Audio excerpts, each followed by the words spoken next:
E aí, meu povo, como é que vocês estão? E, gente, se vocês soubessem a luta que tá sendo para fazer esse vídeo, vocês não têm noção, não. Essa acho que é a quarta vez que eu tento. Por Deus, sempre acontece alguma coisa para dar errado, para eu ter que parar, Meu Jesus, mas vamos lá. Agora vai, viu? Agora vai, em nome de Jesus. Deve ter algo muito especial nesse capítulo aqui para quem vai ouvir, para quem vai ver. Porque grande está sendo a batalha. Mas vamos lá, não desisto não. E aí, hoje é o nosso quinto dia, né, do estudo do Evangelho de Jesus segundo João. E nós vamos para o capítulo 5. Bora aprender mais um pouquinho aqui com Jesus. O capítulo 5 vai começar com a cura de um paralítico. Versículo 1. Passadas essas coisas, havia uma festa dos judeus, e Jesus foi para Jerusalém. Existe ali, junto ao portão das ovelhas, um tanque chamado, em hebraico, Betseda. Betseda significa casa de misericórdia. 3. Nestes jazia uma multidão de enfermos, cegos, coxos, paralíticos. E aí o versículo 4, se você observar, ele está entre colchetes, porque essa parte, esse versículo 4, ele não existe no manuscrito original. Ele foi colocado aqui para explicar o que esse capítulo está falando. Né? Ele vai explicar o porquê que o versículo 3 fala que neste jazia uma multidão de enfermos, cegos, coxos e paralíticos. E aí ele fala, esperando que as águas, no 4, né? Esperando que as águas se movessem, porque um anjo descia de tempos em tempos, agitando-a, e o primeiro a entrar no tanque, uma vez agitada a água, sarava de qualquer doença que tivesse. Então, gente, por que está em colchetes essa explicação?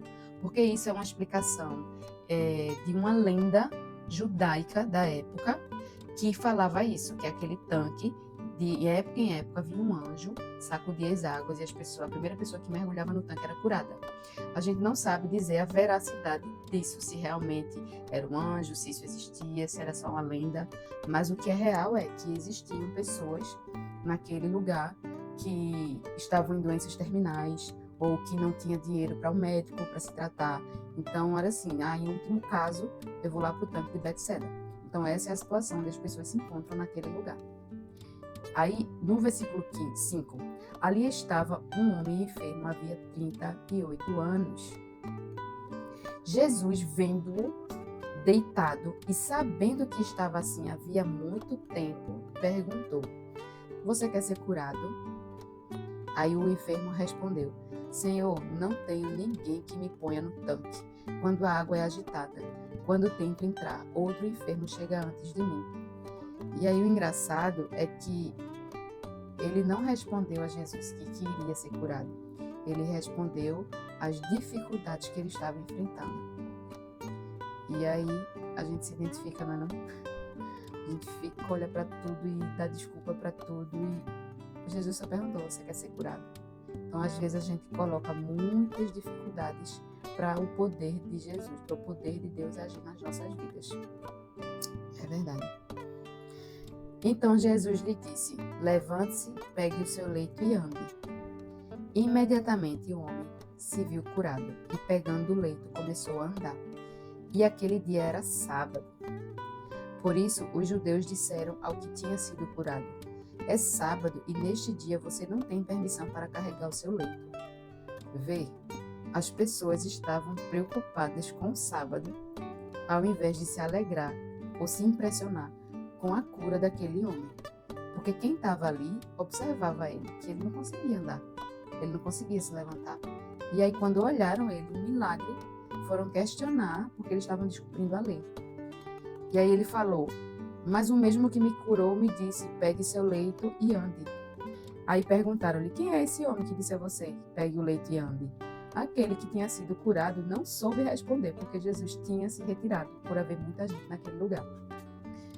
Então, vê, Jesus vai ali, dia de sábado, sabendo que os religiosos iam ver, ia ser aquele tumulto. Mas ele foi cumprir a vontade do Pai. Ele tinha que ir ali curar aquele homem.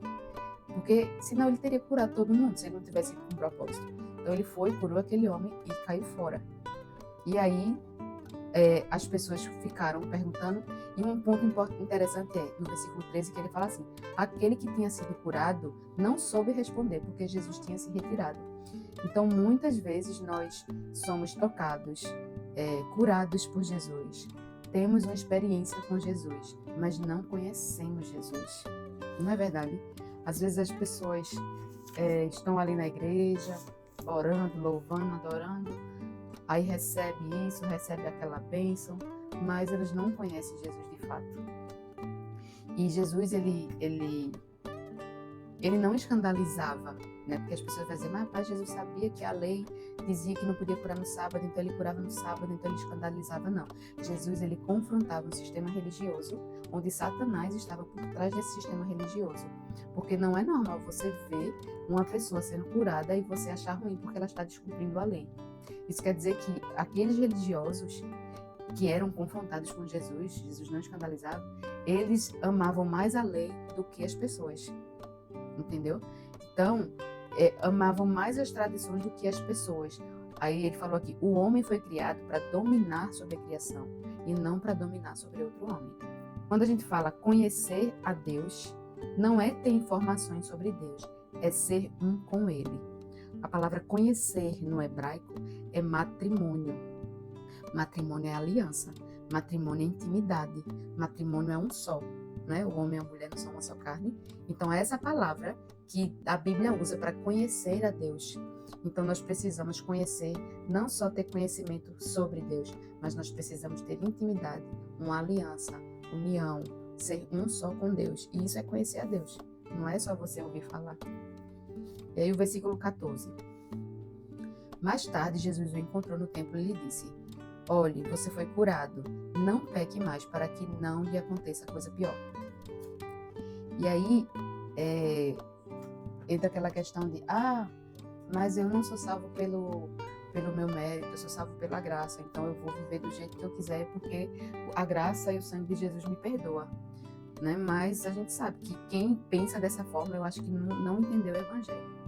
A gente tem que viver, sim, uma vida a prestar contas ao Senhor, né? Viver como Ele viveu, andar como Ele andou. E até porque existe a lei da colheita. Então, se você fizer o que é mal, você vai colher o que é mal. 15. O homem se retirou e disse aos judeus que tinha sido Jesus quem o havia curado. E por isso os judeus perseguiam Jesus, porque fazia essas coisas no sábado. Mas Jesus lhe disse: meu pai trabalha até agora e eu trabalho também. Então, não tem dia, nem hora, nem momento para fazer a vontade do Pai. É Ele quem diz a hora, é Ele quem diz quando, é Ele quem diz o que fazer. E Ele simplesmente obedece, independente de tradição.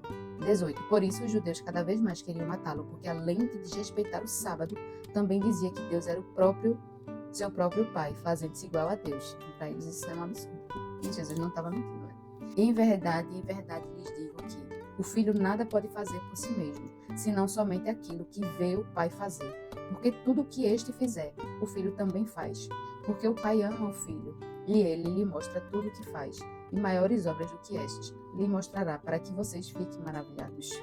Então, o Filho de Deus tem a mesma natureza de Deus. Então, nós carregamos dentro de nós Deus, né? O Espírito dele mora em nós. Então, nós precisamos andar como Deus andou. Então, esse versículo 19 nos ensina o quê? A gente, tudo que for fazer, assim que eu acordo, eu falo: Pai, o que o Senhor deseja fazer através de mim hoje? Sabe? Espírito Santo, quais são os passos de hoje? Quais são os planos que o Senhor tem para hoje? Essa é a pergunta do filho para o pai, tá? E primeira pergunta ao pai: o que ele quer, e não faz algo e ora para Deus abençoar. Então, às vezes a gente cria as nossas demandas, faz os nossos planos, depois entrega assim a Deus os nossos planos e diz: Pai, abençoa. É o contrário. Pai, o que é que o Senhor quer que eu faça? E aí já começa certo. Não é o contrário. E a gente faz o contrário. A gente faz os nossos próprios planos e pede para Deus abençoar. Então, não é? É desse jeito. Deus já tinha revelado que existia um homem naquele lugar. E Jesus já foi para lá com o propósito de encontrar esse homem, porque foi o que o Pai pediu. por isso que Jesus não curou todo mundo. Não falei. Jesus não fazia o que ele queria, porque a gente quer fazer o que a gente quer. Eu costumo dizer que nós somos escravos de Cristo. A palavra diz isso também. Nós somos escravos de Cristo. O escravo faz a vontade do seu Senhor. Mas a gente, que é teimoso, quer fazer a nossa vontade. E aí depois ainda pede para Deus estar remediando os nossos problemas, né, nossos erros. O Pai tem prazer em revelar o que Ele está fazendo. O problema é que não estamos parando para ouvir a Deus. Oração é o lugar onde Deus revela o que Ele está fazendo. A oração é que fundamenta a nossa ação. Orar é trabalhar. O que o Pai quer fazer na minha casa? O que o Senhor quer fazer na minha vida? Como o Senhor quer que eu converse com tal pessoa? O que o Senhor quer que eu faça para tal pessoa? Então, nós precisamos mudar nossa maneira de pensar, nossa forma de ver as coisas. Nós precisamos da oração, porque é na oração onde Deus revela as coisas que Ele está fazendo e nos deixa participar. Gente, Deus não precisa da gente. Ele não precisa de ninguém. Ele simplesmente nos permite participar do trabalho, da obra dele. Porque isso nos faz bem, porque isso nos transforma, porque isso nos aproxima dele, porque isso faz a gente ter um relacionamento que Deus sempre quis se relacionar com a gente. Então, que a gente possa entender que nós precisamos inverter, porque a gente está vivendo na contramão do reino de Deus. Esse mundo aqui, a cultura desse mundo jaz o maligno. Então, nós precisamos entender que realmente a vida toda eu fiz isso, mas agora eu entendi. Então, a partir de hoje, tudo que eu for fazer, tudo que eu precisar fazer, eu vou primeiro conversar com meu Pai. Então, vou orar, vou apresentar dentro do Senhor, é isso que o Senhor quer? O que é que o Senhor quer que eu faça? Pai, eu estou com essas ideias aqui, essa é a tua vontade, e Ele vai estar direcionando nossos passos. Mas a gente precisa apresentar, porque Ele não vai se intrometer. Entendeu? Deixa eu ver. 21. Pois assim como o Pai ressuscita e vivifica os mortos, assim também o Filho vivifica aquele a quem quer. E o Pai não julga ninguém, mas confiou todo o julgamento ao Filho. É Jesus. Jesus é o juiz. É Jesus quem salva e é Jesus quem entrega a ira de Deus. É Jesus quem salva e é Jesus quem entrega o homem à ira de Deus. Jesus não nos salvou do diabo, Ele nos salvou da ira de Deus. E o que é a ira de Deus? É a morte eterna. É a morte eterna. 23. Para que todos honrem o Filho, assim como honram o Pai. Quem não honra o Filho, não honra o Pai que o enviou. Então, a gente precisa entender que Jesus é o Senhor, que Jesus é o Salvador, que Jesus é o juiz, que Jesus é Deus, que Jesus é Filho de Deus. Porque se a gente não honrar o Jesus, se a gente não honrar o Filho, a gente não honra o Pai. Em verdade, 24. Em verdade lhes digo, quem ouve a minha palavra e crê naquele que me enviou tem a vida eterna. Quem ouve e crê é praticar, é viver. Quem ouve a minha palavra e crê naquele que me enviou tem a vida eterna. Não entra em juízo. Vai haver juízo. Mas passou da morte para a vida, da morte eterna para a vida eterna. 25. Em verdade lhes digo que vem a hora, e já chegou, em que os mortos ouvirão a voz do Filho de Deus, e os que a ouvirem viverão. Cara, isso é muito profundo. Em verdade lhes digo que vem a hora, 25, que vem a hora, e já chegou em que os mortos ouvirão a voz do Filho de Deus, e os que a ouvirem viverão. Porque assim como o Pai tem a vida em si mesmo, também concedeu ao Filho ter vida em si mesmo. E lhe deu autoridade para julgar, porque é o Filho do homem. Não fiquem maravilhados com isso, porque vem a hora em que todos os que já se acham nos túmulos ouvirão a voz dele e sairão, os que tiverem feito o bem para a ressurreição da vida e os que tiverem praticado o mal para a ressurreição do juízo. Então, vem. No versículo 25, ele fala assim em que os mortos ouvirão a voz do Filho de Deus e os que a ouvirem viverão. Nós estávamos mortos nos nossos pecados e delitos, a Bíblia diz. E aí, quando a gente encontra Jesus, a gente vive, éramos mortos, e hoje nós temos vida. Morto não fala, morto não escuta. Então, quando a gente está morto nos nossos pecados e delitos, nós não temos o Espírito Santo, então a gente não entende a palavra de Deus, a gente não enxerga as coisas de Deus. Mas a partir do momento que a gente recebe vida dele, nós éramos mortos e hoje nós vivemos, porque nós temos o Espírito Santo dele, que agora nós vemos, agora nós ouvimos. Até Jesus fala em Mateus, muitos têm olhos, mas não veem, têm ouvidos, mas não ouvem. Então, esses são os mortos espirituais. E já aqui no versículo 28, no versículo 28 e 29, ele fala que vai chegar o dia, aí já é no juízo final, na volta de Jesus, onde os mortos ressuscitarão primeiro. Né? Quem já tiver morrido, tanto morrido em Cristo como sem Cristo, todos eles vão ressuscitar, ou vai ressuscitar para a vida eterna, ou vai ressuscitar para o dia do juízo. 30. Eu nada posso fazer por mim mesmo, assim como ouço, julgo. O meu juízo é justo, porque não procuro a minha própria vontade, e sim a daquele que me enviou. Se eu dou testemunho a respeito de mim mesmo, o meu testemunho não é verdadeiro. É aquela história, né? Não preciso estar falando bem de mim. As pessoas é que têm que falar o meu respeito, não eu estar falando bem de mim mesmo. Outro é o que dá testemunho a respeito de mim, e sei que o testemunho que ele dá a respeito de mim é verdadeiro. Vocês mandaram mensageiros a João, e ele deu testemunho da verdade. Eu, porém, não recebo testemunho humano, mas digo essas coisas para que vocês sejam salvos. João era a lâmpada que estava acesa e iluminava, e por algum tempo vocês quiseram se alegrar com a luz. Mas eu tenho maior testemunho que o de João, porque as obras que o Pai me confiou para que eu as realizasse, essas que eu faço testemunho a meu respeito de que o Pai me enviou. O Pai que me enviou, esse mesmo, é que tem dado testemunho de mim. Vocês nunca ouviram a voz dele, nem viram a sua forma. Também não têm a palavra dele permanente em vocês, porque vocês não creem naquele a quem ele enviou.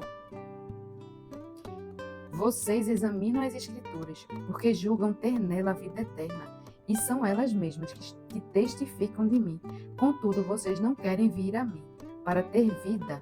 Eu não aceito glória que vem de pessoas. Sei, entretanto, que vocês não têm o amor de Deus em vocês. Eu vim em nome do meu Pai e vocês não me recebem. Se outro vier em seu próprio nome, vocês certamente o receberão. Como podem crer vocês, que aceitam glórias uns dos outros e não procuram a glória que vem do Pai, do Deus único? Não pensem que eu os acusarei diante do Pai. Quem acusa vocês é Moisés, e que puseram a sua esperança. Porque se vocês de fato crescem em Moisés, também creriam em mim, pois ele escreveu a meu respeito. Se, porém, não creem nos escritos dele, como crerão nas minhas palavras? A gente sabe que eu vejo aqui, que trazendo para a nossa realidade, tem gente que acredita em tanta coisa, não porque fulano de tal falou, não porque saiu uma pesquisa, não acredita no livro, acredita que tem um anjo que desceu, que escreveu, acredita em tanta coisa, mas quando a gente vai falar da palavra de Deus, aí aparece um monte de dúvida. Que é o que o Jesus está falando. Vocês acreditam nas Escrituras, vocês acreditam em Moisés, vocês acreditam em todo mundo, vocês dizem que acreditam em Deus, mas vocês não creem em Deus, porque vocês não estão crendo em mim.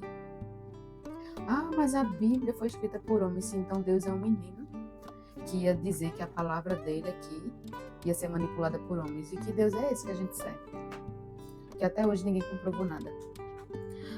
O tempo só comprova que a palavra de Deus é verdadeira em tudo. Mas é mais fácil a gente crer naquilo que é confortável do que a gente crer naquilo que nos confronta. Acabou. E aí, precisamos abraçar o Evangelho, não apenas para conhecê-lo, não apenas para termos informações, mas para ter relacionamento com Cristo. Somos chamados para ser testemunhos da verdade. Verdade é uma pessoa, a verdade é Jesus. Então, nós precisamos ser lâmpadas. Então, um ensinamento que eu tiro desse capítulo é que a gente precisa ter um relacionamento com Deus. É que conhecer não é o conhecer da Bíblia não é simplesmente saber a respeito, é ter comunhão, é matrimônio. Lembra? Conhecer matrimônio. Então nós precisamos ter um relacionamento íntimo, um relacionamento constante de estar conhecendo nosso Pai, conversando com nosso Pai. E não existe outra maneira mais segura de conhecer o Pai e saber como Ele quer que a gente viva, a não ser pela palavra dele. Ou a gente crê nesse livro de capa a capa, ou porque ela é a nossa prática de fé, ela é a nossa base, ela é nossa bússola, ela é o nosso manual de vida. Então nós precisamos crer em tudo que ela diz. Então nós precisamos buscar aprender mais sobre Jesus, ler os evangelhos, ler a palavra de Deus, para que a gente entenda, para que a gente conheça Ele de verdade e para que a gente brilhe a luz dele na vida das pessoas. Amém? E é isso. Amanhã a gente volta no capítulo 6. Tá bem grandinho o capítulo 6. Bem legal. 70 e pouco, 71 versículos. Glória a Deus. E é isso, gente. Espero que vocês tenham gostado. Não esquece de comentar o que vocês acharam, a opinião de vocês, dúvidas, orações. Compartilha, tá bom? E vamos seguir firme e forte no nosso propósito do estudo do livro de João, do nosso jejum de Daniel, dos 21 dias. E é isso aí, tá bom? Um beijo para vocês e até o próximo vídeo. Tchau!